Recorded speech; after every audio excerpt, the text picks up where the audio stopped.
Un detalle de todo esto, de la guerra psicológica. María Corina Machado ha salido de Venezuela. ¿Esto qué es? Un mensaje para decir, bueno, vía libre para la invasión. Más guerra psicológica, la vemos ahora todos estos días. En titulares de prensa, de la prensa que aplaude también cualquier movimiento de Donald Trump, están diciendo que si Maduro ha ofrecido al gobierno de Donald Trump el manejo de las reservas de petróleo.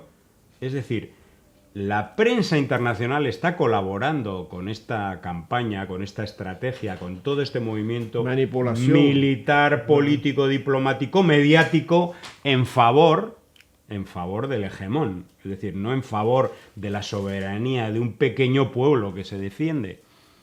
Los medios de comunicación, muchos medios de comunicación, son un peón paramilitar de una agresión absoluta a un país. Bien dicho, paramilitar. O sea, lo que estamos viendo es cómo, y lo hemos visto en otras ocasiones, pero hay que actualizarlo para que la gente se dé cuenta.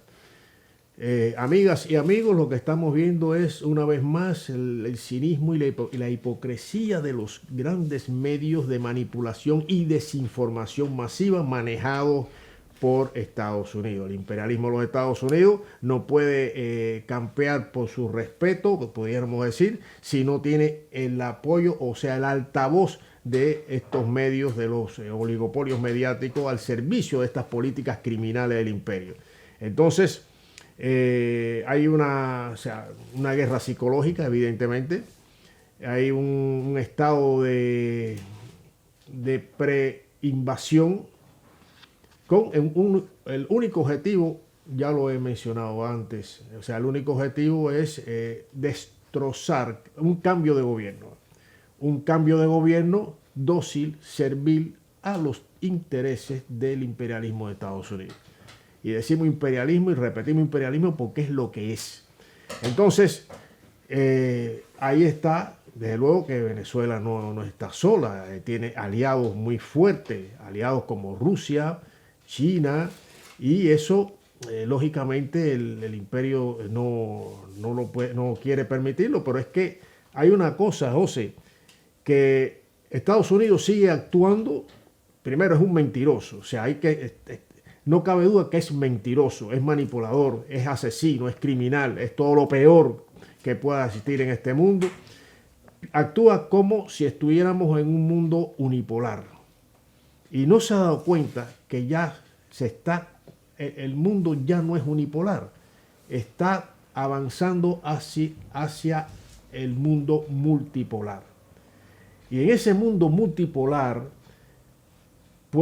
caben situaciones como esta. Es decir, si Estados Unidos amenaza a Rusia, a la Federación rusa, con naves navales y con misiles cerca de la frontera rusa, Rusia le dice, sí, yo también puedo estar cerca de ti con mi armamento, y también incluso un armamento más moderno del que tiene ahora mismo Estados Unidos. O sea, si tú me amenazas, yo te puedo amenazar también.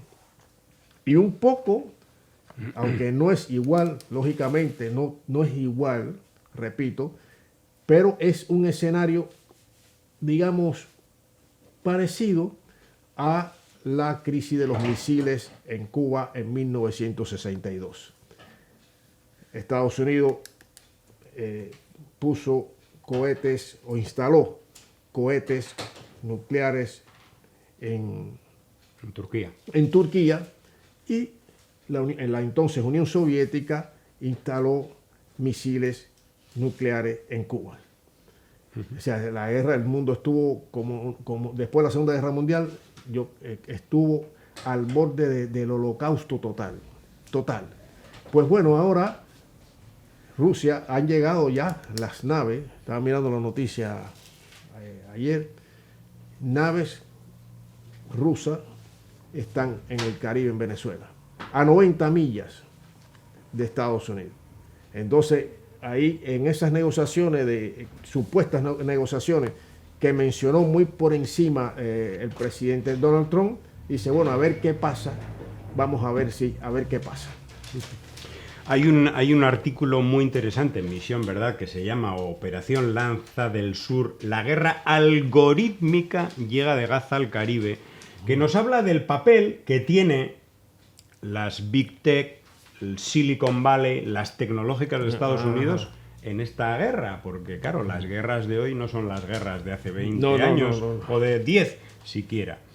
Ya no se trata de intervenir en sentido clásico, nos dice el reportaje, desembarcos, golpes abiertos, sino de instalar una capa tecnológica de poderío delegado, donde la presencia militar no se mide en soldados, sino en bits, algoritmos y contratos de servicio.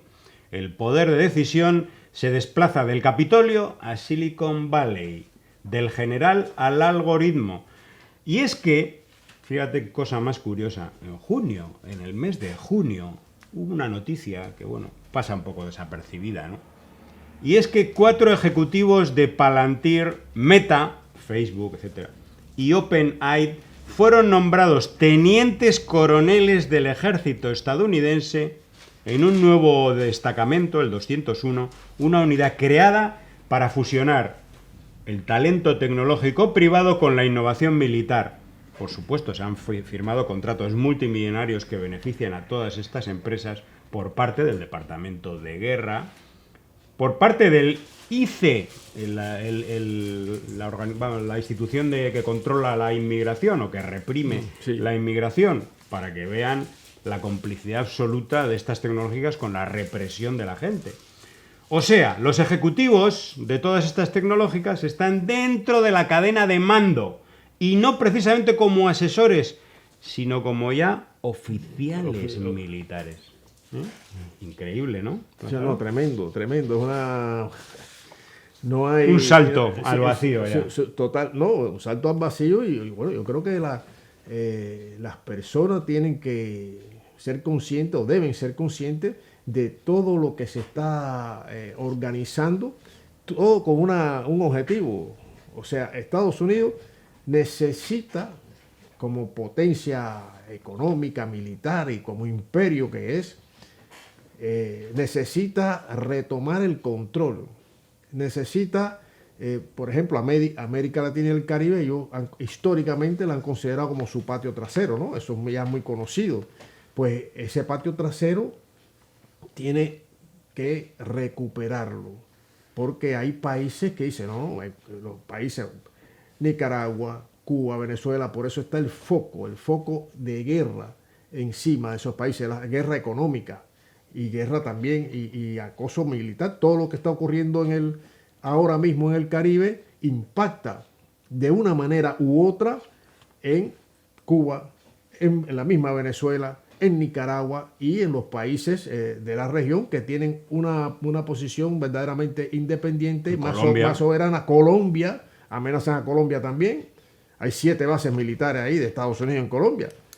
Entonces, todo es un ajedrez peligrosísimo, pero en el cual Estados Unidos ha apostado porque es la oportunidad que ellos ven de retomar ese dominio regional. América Latina y el Caribe es una región también de vastos recursos naturales, minerales, las tierras raras de que se está hablando, el petróleo de Venezuela. Eso es lo que le interesa a Estados Unidos, tener ese control y mantener ese dominio que no puede, se creen que puede tener un dominio eterno, un dominio hegemónico a nivel global eterno. Eso no puede ser. No puede ser. Y entonces ahora se encuentra con que se han quedado un poquito atrás en el tema, o sea, militar con respecto a Rusia, y tiene que lidiar con la presencia de Rusia también en el Caribe. Y no puede decir nada porque ellos están cerca de las costas, cerca de frontera con Rusia.